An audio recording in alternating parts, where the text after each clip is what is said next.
Hey, what's up everyone? Dr. Lee Thomas here. Welcome to Nutrition 101. The entire point of this conversation that we'll have today is to really highlight and go through the current issues and problems that we have in modern society with regards to nutrition. Unless you're living under a rock, you probably know that our nutrition is not as good as it should be, and that underlying nutritional issues have caused a ton of problems for people over the last 10, 20, 30 plus years. So by the end of this conversation here, what you're going to have a good understanding of is what's currently wrong with our nutritional protocols that we're doing in our life. Where do we start with helping people get on the right track when it comes to their diet, their foods, how to get their body's hormones balanced. And the last thing you'll understand is what are the next action steps you can take? What resources do you need to add in? What testing do you need to look at doing so that we can really work with you to get your nutrition on point and get you meeting and exceeding your health goals? Listen, when it comes to starting with nutrition, for a lot of people out there, one of the issues that I see more commonly than any other is that we're confused when it comes to nutrition.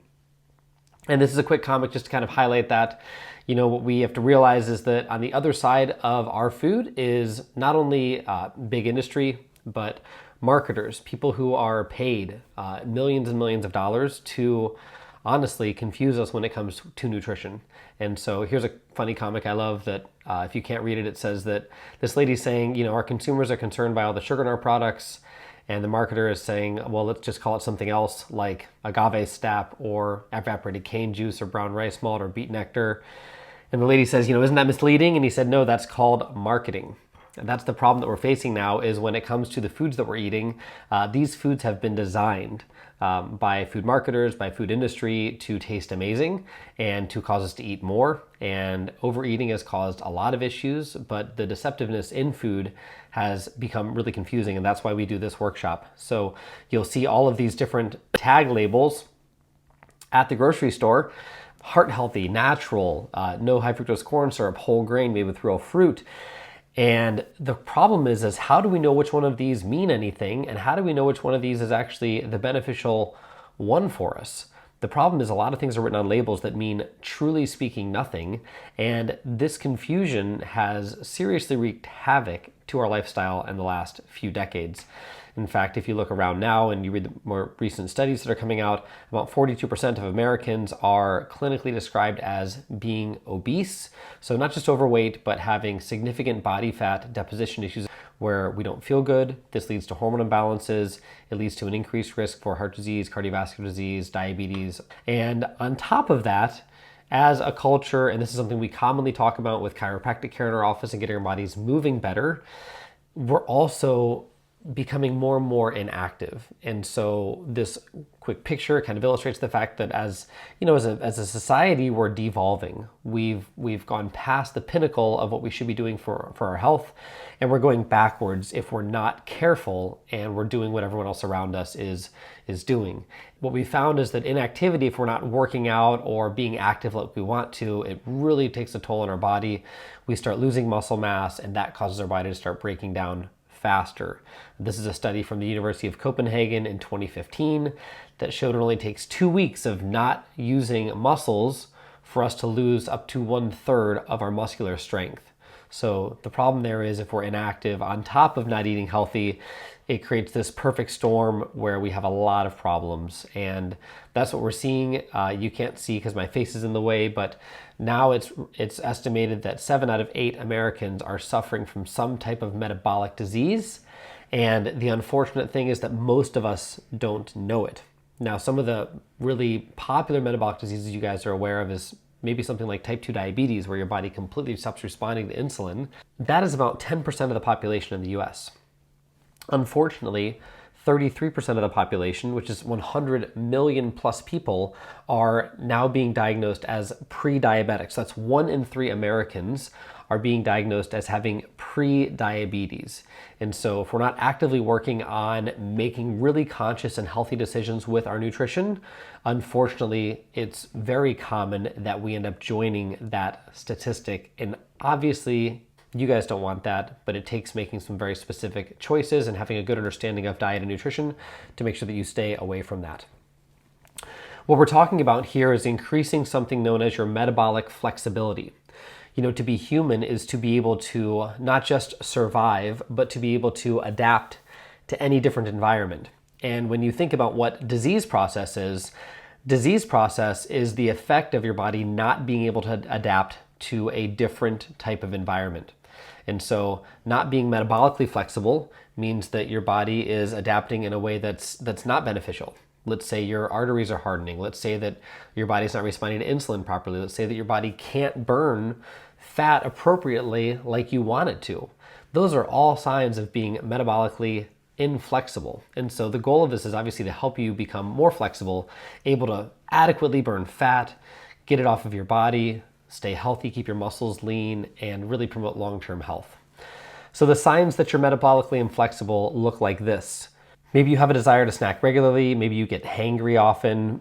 You crave sugar and carbs. You struggle with belly fat, in unsightly areas. You really feel completely full or satisfied after a meal, or you binge and you overeat, and then within a few hours you're hungry again. You get afternoon fatigue. So you get that afternoon slump where you're low on energy, and that's when people usually do another shot of caffeine sometimes, just to kind of manufacture some energy in their body, but you're not producing energy adequately on your own. Poor sleep, brain fog, mood issues, these are all warning signs that your body is not metabolically functioning like it should be. And so in our office, we talk specifically through these essentials of health. These aren't good ideas. These are absolute mandates for long-term health. That's having a good, healthy diet with clean nutrition, having a healthy mindset around health, oxygenating your body properly through exercise, minimizing your exposure to toxicity. Those are all important. Chiropractic and making sure that your spine and nervous system is working healthily is one of the paramounts of good healing in the body. Then all of these lifestyle actions you've got to put into place, because if you don't, the easiest way to think about it, and I say this jokingly with patients sometimes, but it's the one that we don't do that often kills us. We all know that person who ate healthy, who exercised properly, but was a chronic smoker. They were toxic and they got lung cancer. There's the person who exercises all the time and has a terrible diet and dies of a heart attack. We know the person who has poor posture, who's disabled, who can't function like they want to because they never took care of their spine, right? So the reality is that all 5 need to be implemented into your life properly to help increase your body's health span. So what health span is the amount to which you enjoy your life and have good vitality throughout your life. Lifespan is not just about living and dying. My goal for you guys, my goal for myself, for my family is not just that we, live on this life and are miserable throughout the entire time of it. What happens often is that we lose our health and then we're living not at our best. We're miserable. We barely make it through the day. To me, that's not living, right? So the goal is with applying all of these lifestyle interventions, proper diet, exercising properly, minimizing toxins, really formulating these strategies to implement on a daily and weekly basis. The goal is to extend your number of years spent in great health. So today we're talking through nutrition. So we're going to talk specifically through the 2 different types of whole food nutrition diets that we recommend. This is just kind of like a quick overview page, and then we're going to get a little bit more into the nitty-gritty. But we have 2 different plans and protocols that we recommend for patients, and in a few slides I'll actually show you what those look like. We have a core plan and an advanced plan. Now, depending on who you are, it really will help us understand which one of those categories you guys should fall into. So you have, the core plan over here on the left-hand side. That's really a staple nutrition protocol for already healthy individuals and for families. So people looking to maintain already great health, to prevent disease, to maybe just moderate their weight loss or optimize their body's figure. That's what the core plan is going to be good for. Then on the other side, you have the advanced plan. So when we have patients who come to our office who have hormone imbalances, and we can do lab testing to work on helping you guys figure those out, or look at the current labs you have. If you have inflammation or you have an active disease process inside of your body, any of the ones I mentioned before. If you need accelerated weight loss, if you have a lot of weight to lose, or if you're looking to completely restore your health, the advanced plan is likely what you want to work on incorporating. So I don't want to get too much into numbers here because I think numbers can sometimes be boring, but we have to talk about just the different macronutrient ratios that comprise these plans so you get an idea of how they're different. A core nutrition plan really focuses on good amounts of protein, some moderate amounts of carbohydrates, and a good amount of healthy fat in our diet. And that's really the way that I recommend that most people eat. And we'll talk about the food sources that comprise those nutrient ratios. The difference here would be in the advanced plan. Oftentimes, if we're really far from health, especially when it comes to metabolic disease process, oftentimes it's revolving around sugar. And so our more advanced or a ketogenic style of diet helps get good amounts of protein in whilst limiting carbohydrates to really help with insulin balance and regulation. That's something that commonly people deal with.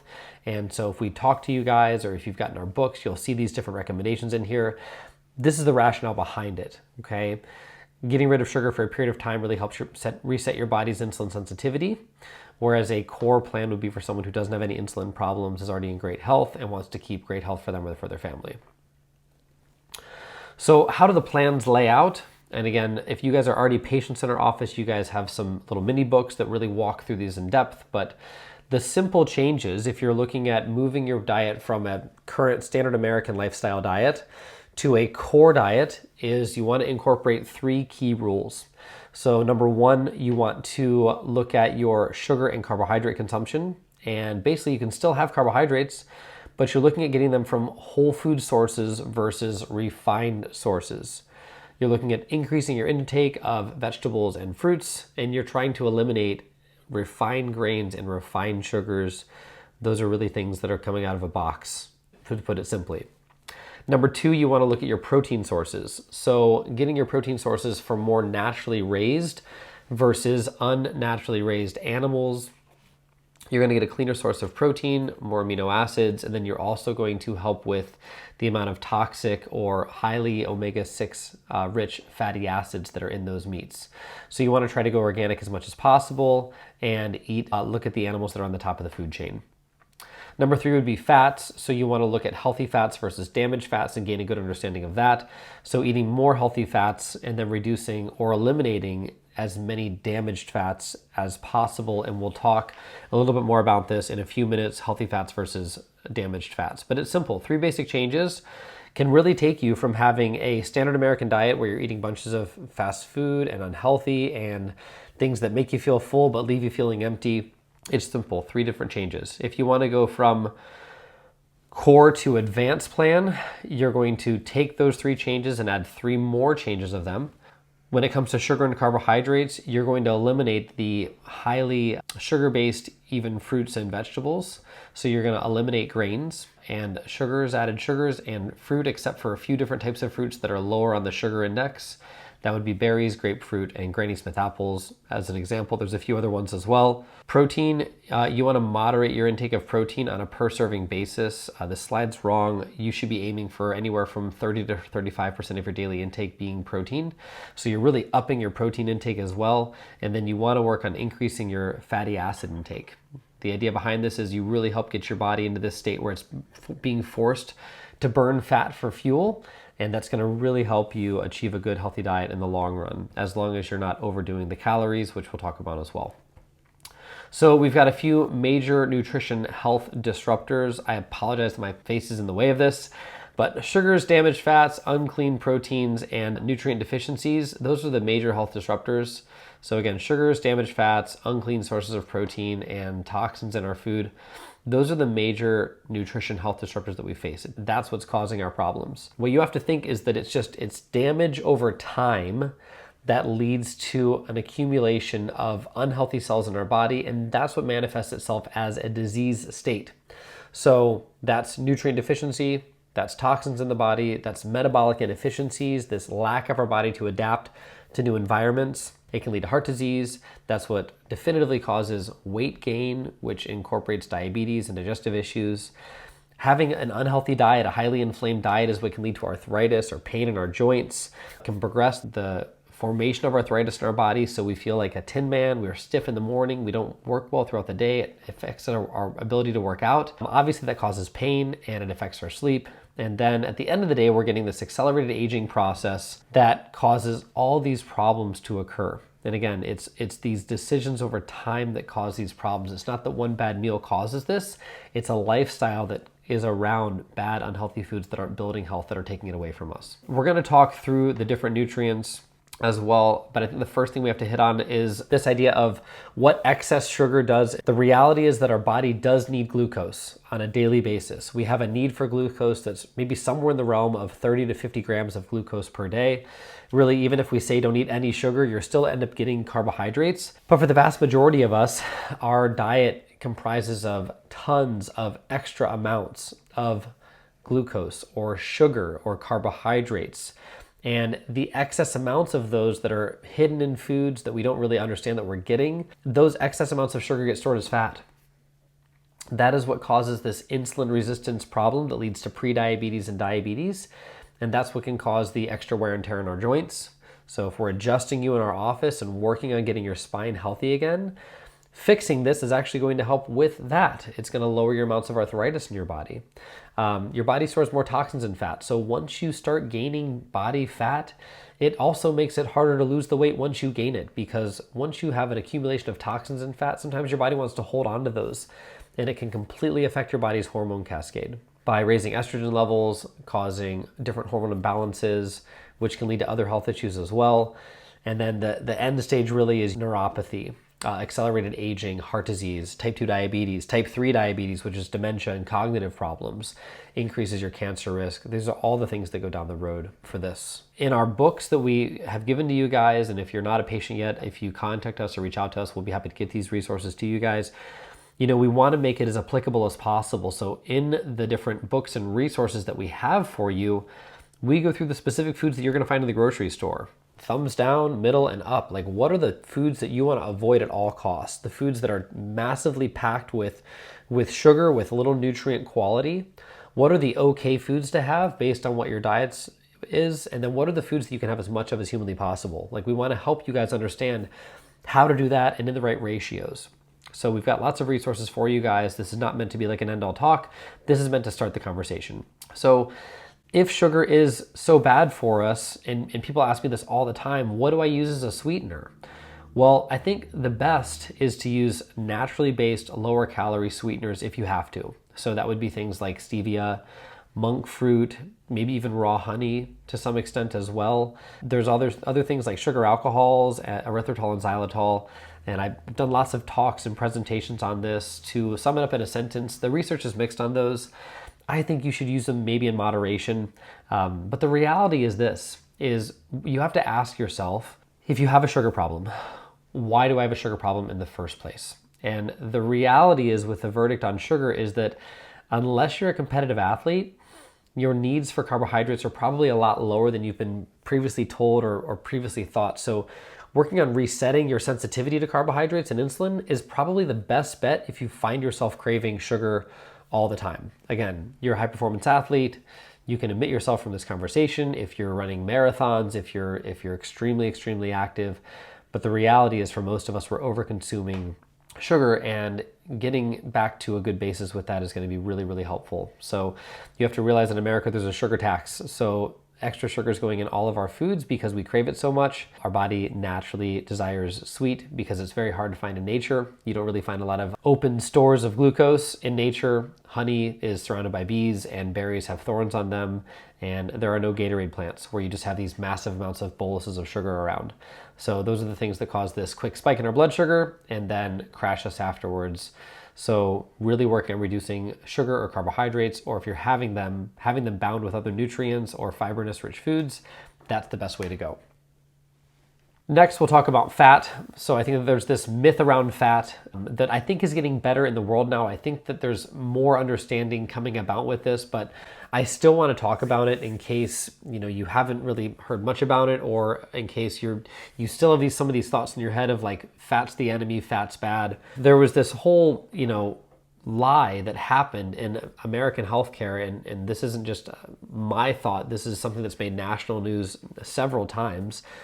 That fat makes you fat, that fat raises bad cholesterol for you, that it kills you early. And there's a secondary thing that says, if you're eating meat along with it, oh, that's just the worst. And I put it there, it double kills you. Well, what you have to understand is where that came from.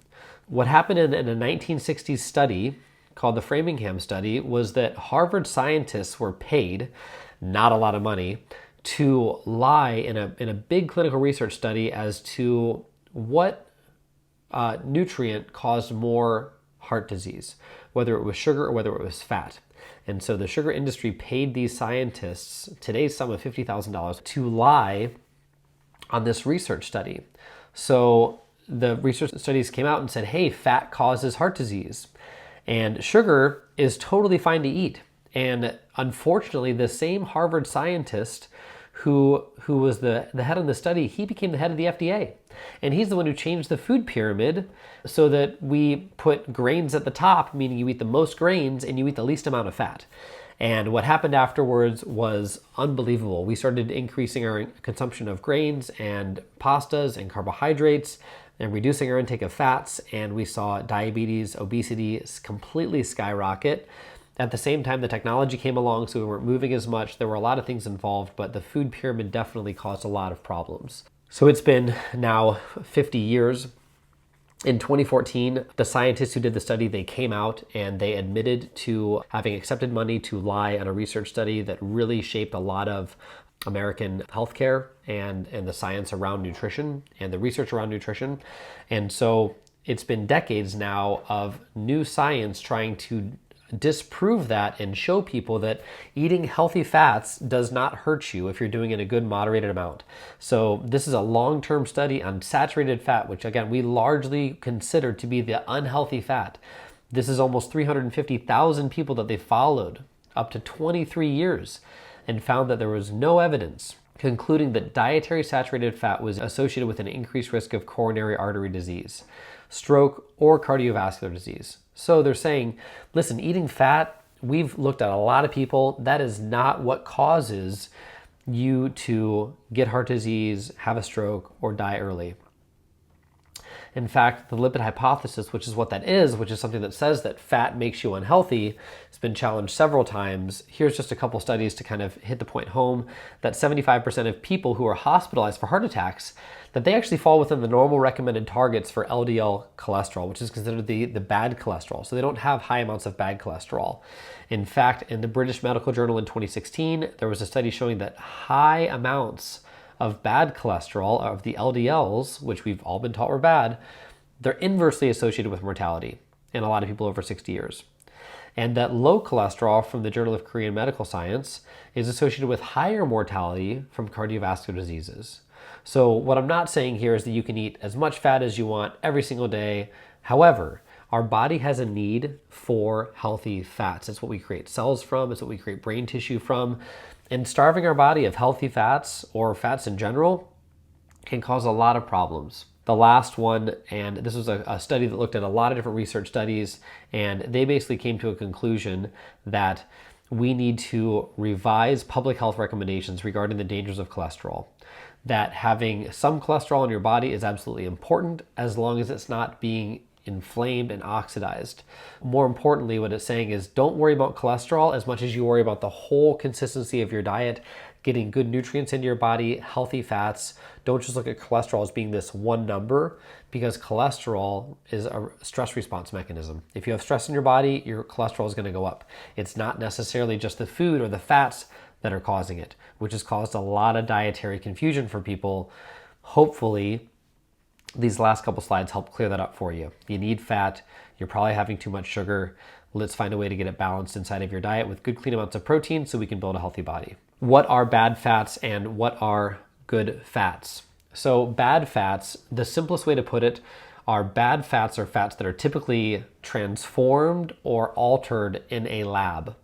So those would be things like hydrogenated or partially hydrogenated oils. Those are your cottonseed, soybean, vegetable oils. Trans fats, margarine, your synthetic butters, also your rancid vegetable oils, things like corn oil, canola oil. Those are basically the things that are found in every bread, cracker, cookie, boxed food. These foods are typically altered in a lab for one of a few reasons: to increase their shelf stability, to increase the tastiness of food, or to lower costs. Canola oil is not from a canola plant, it's from a rapeseed plant, and it's typically an edible, and it's chemically treated to make sure that it is edible. And to treat it, they have to heat it, and it makes all the omega-3s, or a lot of the omega-3s at least, unusable by the body because they're rancid by the time it gets in there, so you're not getting the healthy omega-3 fats for canola oil, as an example. What you want to primarily compose your diet of are good fats or things that we didn't alter in a lab. This sounds basic, but it really is the case here. Things like extra virgin olive oils, avocados and avocado oil, coconuts and coconut oil, raw nuts, seeds, real butter, where like raw healthy butter is the best, raw cheeses and yogurts, dairy from grass-fed sources, fatty fish like Pacific or wild salmon, small fish like sardines. Those are the things that you want to work on increasing your consumption of. Make sure you save this slide that's coming up. These are the foods that have the highest amount of omega-3 fatty acids in them. So when we talk about fats, they're not all created equal. You want to really strive for getting more healthy fats inside of your body, especially from animal sources. The reason being is that those are already in their EPA and DHA form, which is the active fatty acid form in the body. Any vegetable sources or seed sources of omega-3s must be converted, and women, you convert them in an okay fashion at about 20%. Men, maybe 4 to 8% of plant-based omega-3s are made to become an active form inside of your body. So men typically don't do as well with vegetarian diets. They're typically low on healthy fats, and it's hard to get protein in, so they just don't have the ideal health from it most commonly. So grass-fed beef, eggs, flax, chia, hemp seeds are great. Walnuts are great. True wild rice, like black grain wild rice, has really high amounts of omega-3s. Wild caught fish, those are all your best sources of omega-3 fatty acids. Last is protein. Protein's your essential building block of muscle, skin, and collagen to make your body elastic. I don't want you to think in terms of protein as much as like a percentage of your daily intake. So saying like, oh, I have to have 35% of my diet needs to be protein. What really protein should be is a non-negotiable daily metric number to either at least maintain your lean muscle mass or build your muscle mass. So for most people, we found that should be anywhere from 0.7 to 1, or sorry, for 70% to 100% of your weight in pounds on a daily basis. Let's say I weigh 180 pounds and my goal is to maintain or build lean muscle mass. My own personal goal for protein consumption on a daily basis is around 180 grams. Now, if you think about it this way, if you have more body fat, so if you're trying to lose weight, and let's say you're over 200 pounds or 250 pounds, that scale is going to scale down. So you don't have to say, well, if you're 250 or 300 pounds, you need that much protein per day. It's based on your amount of lean body mass. So think about protein as that daily goal metric. So when we meet with you guys or do 5 essentials consultations, we'll give you that daily goal. Hey, your protein daily goal is 140 grams. So what your job is to do is to find a way to incorporate that into your diet so that you're building lean muscle. And lean muscle is what helps regulate hormones. It's what helps you burn body fat as well. So not having lean muscle is one of the fastest ways to age at a more accelerated rate. There's this whole new concept of a muscle-centric view of aging where people who keep good, healthy, lean muscle mass on, as long as you're doing it in a healthy way, that's one of the biggest factors of good, healthy longevity. A lot of us are deficient in protein. About 38% of men, 41% of adult women are deficient. So it's something that we really have to be working on to make sure that we're getting it in there. Oftentimes we underconsume protein and we overconsume fat and carbohydrates. So we're full, but we're not satiated. We're not getting the right nutrients into our body that we should. If we're looking at where to change first, you want to change your animal products first. So that's getting to grass-fed beef, free-range chicken, wild-caught fish, and naturally sourced dairy. Last part of going through the problems that we have is this nutrient-depleted food. Data from the USDA shows that we've got 43 different fruits and vegetables that have precipitously lower nutrient values than in prior decades. Main causes being pesticides, human intervention, nutrient loss in soil, not rotating crops appropriately. So we're essentially planting the same crops on the same soil and trying to go for higher and higher yields.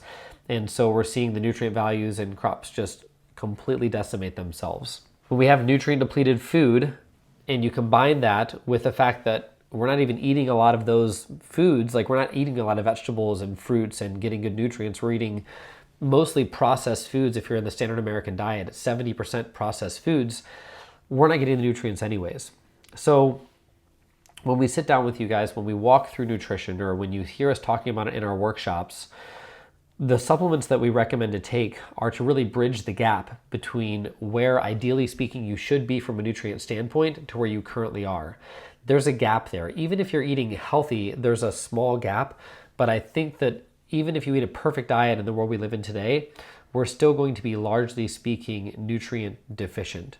So there's a couple key nutrients that I recommend everyone get into their lifestyle as far as taking supplements are concerned. And then depending on what your health goals are or where your deficiencies are, whether that's gut health or hormone imbalance or toxicity issues or inflammatory stress, we can add in specific specialty supplements to work on getting you back to where you need to be. We do have a packet that we've created that has combined all the major deficiencies into one daily packet, and it's called our Daily Essentials Packs, both for men and for women. This is something that combines our multivitamin, our D vitamin, our B complex, our magnesium, and our omega-3s. Those are the 5 most common deficiencies that we have in our diets. So a multivitamin that has tons of herbs and specific things formulated for men and women to make sure we get those deficiencies back to sufficiency. They also contain specific herbal blends, for example, for women for breast health, men for prostate health in them. So it's more than a multivitamin. It's really targeting all the small factor things as well. B complex, because a lot of us are not creating appropriate amounts of energy in the body. So your B vitamins are what help churn your body's mitochondria, which are your big energy producers in your body. So the B complex with delayed release helps give you B vitamins at a trickle effect throughout the day and helps increase your body's ability to create energy. Optimal omega, because a lot of us are deficient in omega-3 fatty acids, and it's one of the most common deficiencies. Getting omega-3s in your diet through a supplement form as well kind of eases the burden on sourcing out those omega-3s, though I do think it's best to do both. Magnesium is extremely important for muscle repair, for helping aid relaxation in the body as well. So a glycinate formed magnesium is highly absorbable, helps with gastrointestinal health, and because we have a lot of stress, magnesium helps really calm those muscles down and help them recover. Vitamin D, again, another essential nutrient. This is the sunshine vitamin, so your body typically synthesizes it from the sun. If you live in Ohio, you're not going to synthesize vitamin D from the sun between the months of October and early April. So vitamin D deficiency becomes a really important hot topic here. In fact, in a lot of northern Scandinavian countries, people are required or highly, highly encouraged to take vitamin D. Even in countries like Norway, the government, which is a socialist society, they ship vitamin D to the citizens in their country and say you have to take this because seasonal affective disorder or depression is rampant. Vitamin D is what helps activate our body's immune system. And what we do in our office is we couple it with a probiotic. And the reason we do that is because having a healthy gut increases absorption of vitamin D. Also, a healthy gut makes vitamin K. So a lot of times you'll see vitamin D coupled with vitamin K2. In our supplement formulation, the thought process is having probiotics in there is going to help your body synthesize more vitamin K than just taking it in a supplement form. There's this whole process of detoxification where when our body meets the outside environment, we use all of these minerals and nutrients to take toxins that we're exposed to, because we can't completely avoid those, and take them and detoxify them. So B vitamins, glutathione, and antioxidants, things like milk thistle, carotenoids, vitamin E's and C's, your amino acids, sulfurated vegetables, those are all required to help our body detoxify. And so essentially what we're doing by eating a good healthy diet and taking good key supplements is we're improving our body's ability to defend ourselves against the outside world that we live in, that's filled with toxins and smoke and fumes and a lot of issues that we have going on that make it harder to be healthy in the society that we live in today. So what are the action steps for here? Well, for starters, it's working on your nutrition, working on your own, learning the action steps to start shopping healthily and getting the healthy foods and meal prepping, and then taking some of these supplements to bridge the gap between where you need to be and where you currently are. However, if you're listening to this and you already have health problems, if you've had them for some time and you don't really know where to go, number one, meeting with myself or one of the other doctors or staff members on our team can really help uncover what the next steps need to be. And for a lot of people, it's about testing. So in our office, we don't like to guess, especially if there's severe health problems going on or you're really far from health. We want to do proper tests. And so some of the tests that we do inside of our office are gastrointestinal effects tests. So looking at stool samples to figure out where you are deficient. And then also looking at maybe even a metabolic test to see where your body is deficient in certain minerals, nutrients, fatty acids, whether you have toxicity, metal issues going on, absorption issues going on. The tests that we do in our office are specifically designed to get down to the root cause of the problems, whether it's metabolic testing or gastrointestinal testing or hormone testing or toxicity testing, inflammation testing. We really can look at a lot of different things for you and give you specific action steps to work on correcting those. The difference between our office and a lot of medical offices is that a medical office may look at you and say, hey, you've got problems here, here, and here. Here's the medication you need to take. What our job is to do is to know the healthy foods, the right nutrients to take, to work on fixing that underlying metabolic or chemical imbalance in your body and getting you back to health naturally. We think correcting the cause is the best thing versus just masking the symptoms.